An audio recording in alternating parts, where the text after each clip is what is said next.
यह कहानी खुराना मेंशन की है, जो अपनी रहस्यमयी बातों और उलझे हुए अतीत के लिए मशहूर है। इस परिवार का मुखिया श्री हेमराज खुराना था, जिनके दो बेटे थे, श्री विराज और श्री युवराज खुराना। उनकी एक बेटी भी थी, सुश्री अनमोल खुराना, जो उनकी दूसरी पत्नी श्रीमती अनुराधा खुराना से थी।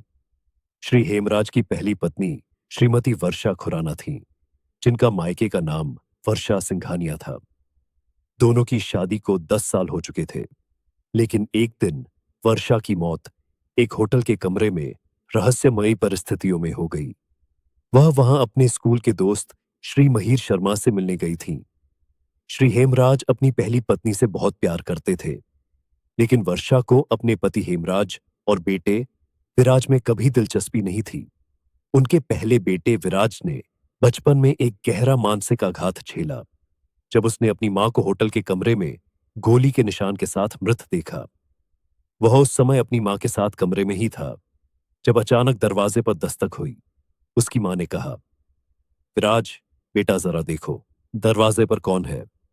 जब विराज दरवाजे पर देखने गया कि वहां कौन है, तो उसने देखा एक प्यारी सी छोटी लड़की खड़ी थी। वह अपनी गुड़िया मांग रही थी, जो गलती से विराज के होटल के कमरे में गिर गई थी, क्योंकि दरवाजा खुला हुआ था। विराज ने मुस्कुराते हुए गुड़िया उसे वापस दे दी, लेकिन तभी अचानक कमरे के अंदर से गोली चलने की तेज आवाज आई। विराज बुरी तरह डर गया और खुद को बचाने के लिए लगभग 5 मिनट तक झुककर छिपा रहा।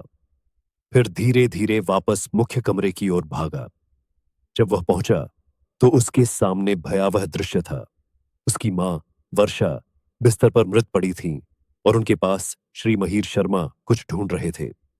विराज यह देखकर सन्न रह गया, रोने लगा और उसे सांस लेने में दिक्कत होने लगी। जब श्री हेमराज को अपने बेटे के जिंदा होने की खबर मिली, उन्होंने अपने बेटे के लिए जीने की वजह पाई। हालांकि उनकी असली जिंदगी अब उनसे छिन चुकी थी, क्योंकि उनकी पत्नी वर्षा अब इस दुनिया में नहीं थी।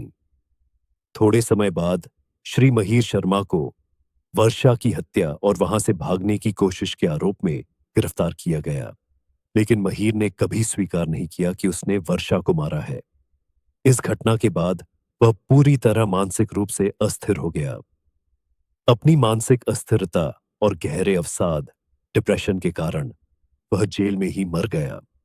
हेमराज के पास अपने दोनों बेटों को एकल पिता के रूप में पालने की जिम्मेदारी थी। यह समझने के बाद कि विराज को अपने पालन पोषण के लिए एक मां की सख्त जरूरत है, उसने अनुराधा वर्मा से शादी कर ली, ताकि विराज को एक सही पारिवारिक माहौल मिल सके।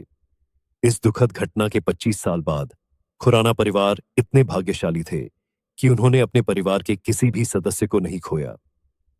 अनुराधा, जो खून से नहीं बल्कि दिल से मां थी, विराज के बहुत करीब थी। विराज बहुत परिपक्व और संवेदनशील था, जिससे वह नजाकत से प्रेम करने लगा। नजाकत एक समझदार और भावनात्मक रूप से परिपक्व लड़की थी, जो विराज की भावनाओं को अच्छी तरह समझ और संभाल सकती थी। युवराज एक बचकाना लेकिन बुद्धिमान व्यक्ति था, जो अपने चॉकलेट बॉय लुक और अमीर पिता की हैसियत के कारण जाना जाता था, क्योंकि उसका पिता एक प्रसिद्ध उद्योगपति था। विराज और युवराज कभी एक दूसरे में दिलचस्पी नहीं रखते थे, फिर भी उनके पिता हमेशा उन्हें एक साथ लाने की कोशिश करते थे। हेमराज ने यह तय किया कि वह अपनी संपत्ति और व्यापार को अपने बेटों और बेटी के बीच समान रूप से बांट देंगे, क्योंकि उन्हें एहसास हो गया था कि वह जल्द ही मरने वाले हैं, क्योंकि वह मृत्यु के करीब पहुंच चुके थे। हेमराज ने अपने दोनों बेटों को यह निर्देश दिया कि वे एक दूसरे का ख्याल रखें और अपनी बहन से भी प्यार करें। अगली ही सुबह हेमराज की लंबी बीमारी के कारण मृत्यु हो गई। उनके आखिरी शब्द आई लव यू वर्षा थे, जो उनकी पहली पत्नी के लिए उनके असीम प्रेम को दर्शाते थे।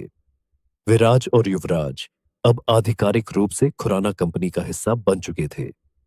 युवराज को विराज से जलन थी, क्योंकि विराज को विभागों को संभालने की जिम्मेदारी दी गई थी, जबकि युवराज को निर्माण और कार्य प्रणाली विभाग सौंपा गया था, जो उसे बिल्कुल पसंद नहीं था। युवराज की यह जलन कभी समाप्त नहीं हुई। एक दिन एक इंस्पेक्टर, जिसका नाम श्री नसीरुद्दीन था, खुराना हाउस में रहस्यमयी वर्षा खुराना केस की फाइल लेकर पहुंचा। उसने दावा किया कि उसे हेमराज के अनुरोध पर यह केस दोबारा खोलने के लिए भेजा गया है, यानी हेमराज की पहली पत्नी वर्षा का केस। युवराज ने विराज को यह केस खोलने से मना किया क्योंकि उसे डर था कि यह विराज के पुराने घावों और मानसिक आघात को फिर से उभार देगा। लेकिन विराज ने चुनौती स्वीकार कर ली, जबकि युवराज को अपने बड़े भाई की चिंता हुई। श्री नसीरुद्दीन ने विराज से उसके बचपन और बीते अनुभवों से जुड़ी कई बातें पूछीं।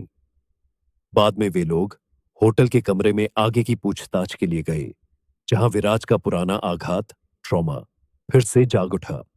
उस समय नजाकत और युवराज ने मिलकर विराज को शांत करने की कोशिश की। इस घटना के कारण विराज बेहोश हो गया। युवराज अपने बड़े भाई के लिए चिंतित और परेशान था। भले ही वह उसे कभी खुलकर पसंद नहीं करता था और हमेशा उससे प्रतिस्पर्धा करने की सोचता था। युवराज ने एक नए वकील को नियुक्त किया ताकि वह इस मामले की ठीक से जांच कर सके। अपने भाई की चिंता करते हुए उसने मिस रसमन से सलाह ली, जिन्हें वह मजाक में आसमान बुलाता था। जांच के दौरान रसमन युवराज के बचकाने स्वभाव और दयालु दिल से प्रभावित होकर उसकी ओर आकर्षित होने लगी। नसीरुद्दीन अब युवराज के व्यवहार पर शक करने लगा और उसकी जांच करने लगा। दूसरी ओर नजाकत ने पूरी कोशिश की कि वह विराज को हर समय देखभाल और स्नेह दे।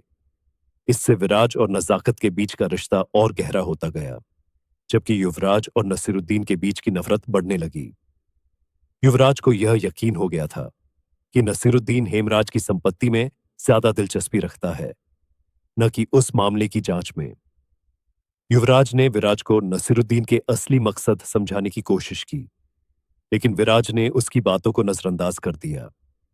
इसके बाद खुराना हाउस में अजीब और डरावनी घटनाएं होने लगीं, जिससे विराज और युवराज दोनों बहुत चिंतित हो गए। उन्होंने अनुराधा और अनमोल को सलाह दी कि वे हवेली छोड़कर किसी दूसरी जगह चले जाए, लेकिन इंस्पेक्टर नसीरुद्दीन ने मना कर दिया क्योंकि वह अनुराधा से इस केस के बारे में पूछताछ करना चाहता था। इससे युवराज और भी बेचैन और असहज हो गया।